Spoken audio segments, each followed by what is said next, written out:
The dock on a Mac refers to this section along the bottom of the screen where you'll find all of your icons. Now, by default, you'll have a number of icons on there when you first switch your Mac on. You can add and remove these, and you can also change certain features of the way they appear and certain animations. Now, to change those features, if you go to the Apple icon in the top left-hand corner, click on that, and then go down the list to System Preferences. And if you click on that, now the top row, under Personal, you'll see Dock. And if you click on that, that will open up the features for the dock. Now the first one is size. If you move this to the left and right, you'll see the slider actually increasing and decreasing the side of the icons along the bottom. And the one below that is magnification. Now you can minimize or maximize the magnification features. So if we put that in the middle, what that will do is when I hover over the icons now, you can see they jump up and maximize slightly. So if you want to keep the icons quite small, but the magnification on maximum, so it's quite small down there, but it means they'll pop out and I can still see which application I want to run. You'll see position on the screen, so that allows you to position it on the left side of the screen or the right hand side of the screen or along the bottom. And we have one here that says minimize windows using the Genie effect, or you have the option of scale effect. Now Genie just means I've got a web page open. If I click on that to maximize the screen, you can see, if you just see how it pops in and out of the box in the bottom right. It's almost like a genie in a bottle. And the scale effect, if we select that one, it just means that when you click on that window now, it will maximize up, but it doesn't give you the same animated feature. So the Genie effect is just a nice little feature that you can have. The other ones, you can minimize windows into application icon. So if you minimize a window, it will actually minimize it down into the application that's opened it rather than having it on the right hand side of the screen.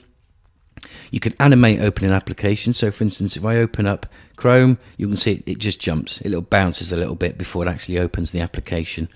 It's just another feature that Mac has. And then automatically hide and show the dock. If you tick that box, your dock will disappear off the bottom of the screen. What you'll need to do is move your cursor down to the bottom of the screen, right off the bottom before it pops up again, and then you'll move along. So it just gives you a little bit of extra window space if you want that. Now then, there are shortcuts to this feature. You'll see on the right hand side where I've got my trash can and a couple of folders. It's very pale, but you can see the cursor change from an arrow to a white line with arrows up and down. If you right click or control click on that section, there you can see a pop-up window, and it just gives you a quick shortcut to a specific feature. So if you don't want to go into the dock preferences, you can just choose the one that you want straight away. Or you can just left click on the slider and then with a mouse or your trackpad move up and down, and what you actually see is it will increase and decrease the size of the dock for you there. So it's just a few shortcut features rather than going into system preferences. You can add and remove to your dock as well. Now for instance, say here I've got one I use for my web files. If I just remove that a second. Now, for instance, if I use that on a regular basis, I'd rather put it on here as a shortcut. It just means I don't have to start going into my Finder, into my Applications folder, and then go looking for it. So the easiest way to do that is find the application that you want to put on. Once you've scrolled through and you've actually found it, and there's the one that I took out, just click and drag that down to the dock, anywhere that you want to go. And as you get down, you'll see that the icons actually move out of the way. And that tells you where you're going to actually slot that in. So find the position you want to put it, let go of your mouse button, and that automatically puts it in.